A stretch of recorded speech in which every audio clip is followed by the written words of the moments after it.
जिले का एक गांव जो आबू रोड पंचायत समिति के आता है अधीन, जिसमें आजादी के 75 वर्ष बाद भी यहां के बाशिंदे मूलभूत सुविधाओं से है वंचित। गांव में एक विद्यालय है जो कि उच्च प्राथमिक स्तर तक संचालित है, लेकिन मात्र 2 कमरों में संचालित हो रहा विद्यालय में प्रधान अध्यापक समेत 7 पद है स्वीकृत, जबकि वर्तमान में 3 शिक्षक ही कार्यरत है। सुरक्षा की दृष्टि से विद्यालय की चारदीवारी नहीं होने के साथ साथ शौचालय व मूत्रालय की स्थिति भी बड़ी दयनीय है। यहाँ के लोग पेयजल, विद्युत, चिकित्सा मार्ग, आंगनबाड़ी केंद्र, राशन की दुकान आदि विभिन्न प्रकार की मूलभूत सुविधाओं से है वंचित। जहाँ एक तरफ देश डिजिटल के क्षेत्र में कदम रखकर दिन प्रतिदिन उन्नति कर रहा है, वहीं यहाँ के बाशिंदों की जीवन शैली मूलभूत सुविधाओं से ही कोसों दूर है। लगभग 550 घरों की आबादी, 3 फलियों का क्षेत्र होने के बावजूद सरकार के नुमाइंदों की नजर दूर है इस क्षेत्र से। यहाँ के बाशिंदों को राशन लेने भी लगभग 5 से 7 किलोमीटर दूर पैदल जाना पड़ता है।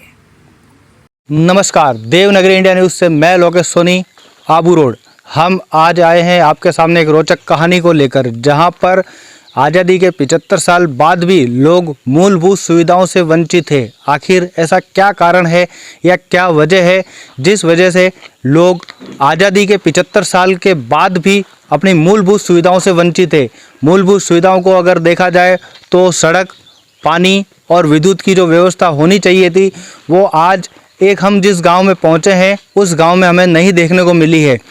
आबू रोड के पंचायत समिति के उपलागढ़ ग्राम पंचायत गांव की एक जो फली है, गोरिया फली, जहां पर आज हम पहुंचे हैं और जहां पर हमने ग्रामीणों से भी मुलाकात की है और हम जानना चाहेंगे यहाँ पे क्या समस्या है इन ग्रामीणों के लेकर।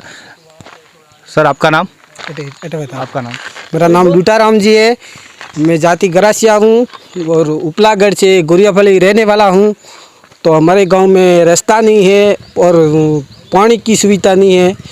आते हैं तो रास्ते में गिरते हैं, बाइक से आते हैं।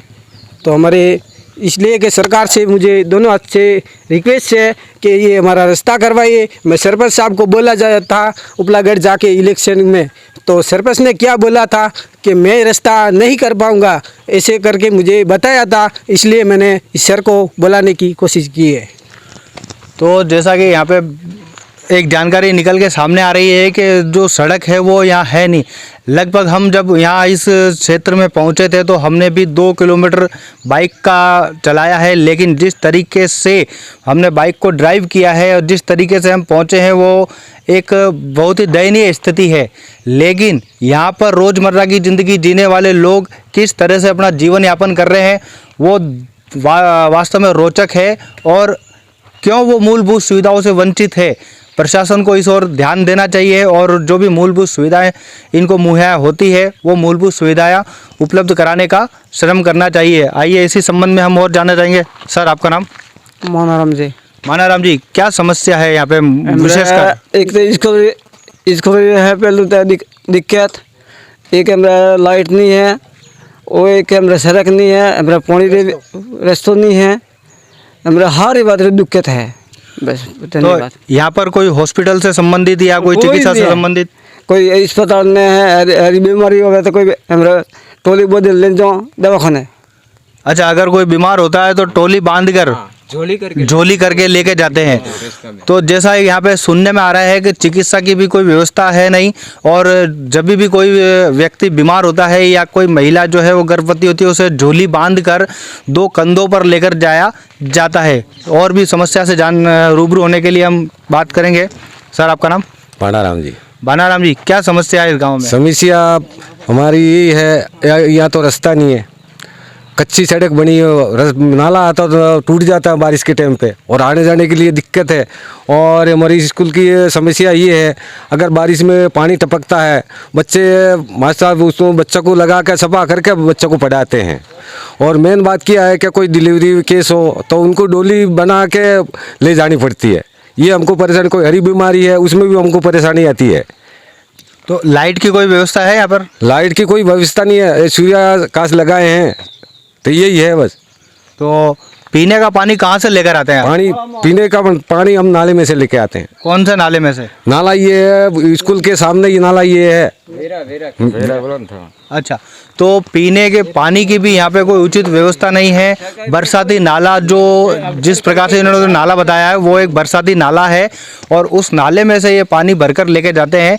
अब हम आपको एक चीज़ दिखाएंगे कि ये सामने जो दिख रहा है वो इस तरफ नाला है और ये टेकरी पे वहाँ पर इन लोगों के घर बने हुए हैं, तो वहाँ से नीचे आते हैं, पानी भरते हैं और फिर वापस पानी लेकर ऊपर जाते हैं। यही स्थिति अपन इसके पीछे देखेंगे तो इधर भी टेकरी पे हम दिखाएंगे आपको कि कुछ मकान बने हुए थे हैं यहाँ पर, लेकिन वहाँ से भी जो पानी की व्यवस्था जो है वो सीधे नीचे इस नाले में आते हैं। बरसाती नाला है, यहाँ पर आते हैं और यहाँ से पानी लेके सीधा ऊपर की तरफ जाते हैं। और भी कुछ लोगों से हम जानना चाहेंगे यहाँ पे। सर, आपका नाम? तो यहाँ पर एक सर और है, उनसे भी जानना चाहेंगे। सर, आपका नाम? मेरा नाम नवाराम है। हाँ, नवाराम जी, क्या समस्या है गांव की प्रमुख? गांव की समस्या है, कोई आने जाने की दिक्कत है, बहुत दिक्कत है, आने में दिक्कत है, जाने में दिक्कत है।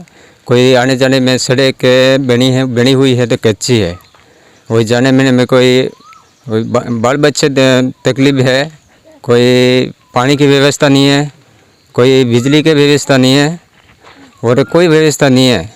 और कोई मेरे वो राशन की दुकान है तो वे थोड़ी मतलब दूर पड़ती है। कितना दूर पड़ती है? वे लगभग 5 किलो दूर पड़ती है, 6-7 किलो। 6-7 किलोमीटर दूर पड़ती है। दूर तो पड़ती है। कैसे जाते हो आप? वे मैं पैदल जाते हूँ, पैदल आते हूँ, माथा ऊपर करके वे वो अनाज लाता हूँ, इतनी दूर है। तो राशन को भी लेकर यहाँ पर एक समस्या सामने आ रही है। राशन की दुकान को लेकर भी जैसा बताया जा रहा है कि 5 से 7 किलोमीटर दूर इनको राशन लेना जाना पड़ता है। वो भी पैदल जाते हैं, पैदल आते हैं और सर के ऊपर रखकर गेहूँ जो भी राशन की दुकान से इनको प्राप्त होता है वो लेकर आते हैं। तो यहाँ पर हम देख पा रहे हैं कि एक हमारे को स्कूल दिखाई दे रही है, राजकीय उच्च प्राथमिक विद्यालय गोरियाफली। यह उच्च प्राथमिक विद्यालय है। यहाँ पर कक्षा 1 से 8 तक बच्चों को अध्ययन कराया जाता है।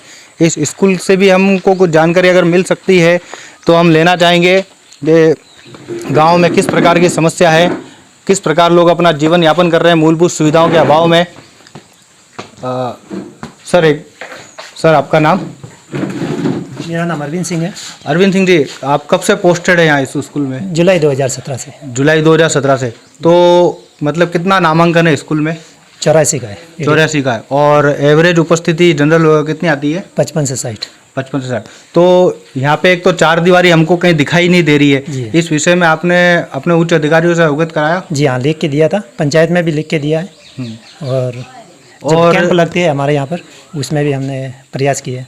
सुविधाओं को लेकर हम जब यहाँ पर वितरण कर रहे थे तो हमने काफ़ी ऐसी चीज़ें देखी जो लोग मूलभूत सुविधाओं से वंचित है। एक चीज़ हमने और नहीं देखी है कि यहाँ पर एक बीमार व्यक्ति को लाया जा रहा है, तो किस प्रकार से एक बीमार व्यक्ति को लेकर आ रहे हैं वो यहाँ आप साफ स्पष्ट रूप से देख सकते हैं कि 2 व्यक्ति है, झोला बनाकर इनको हॉस्पिटल में इलाज के लिए लेकर जाया जा रहा है। हालांकि हमने इनसे अभी बात नहीं करी है क्योंकि हम चाहते हैं कि इस व्यक्ति का जो है इलाज उपचार जो है पूर्ण रूप से सही तरीके से हो जाए और इनको किसी प्रकार की परेशानी ना हो। लेकिन देखने से स्पष्ट लगता है कि व्यक्ति बीमार है और जैसा कि यहाँ गांव वालों ने बताया था कि झोला बनाकर हम उपचार के लिए लेकर जाते हैं मुख्य मार्ग तक जो लगभग 2 किलोमीटर लंबा है और बिना सड़क मार्ग का है, जो मार्ग कच्चा रास्ता बना हुआ है उसके ऊपर से।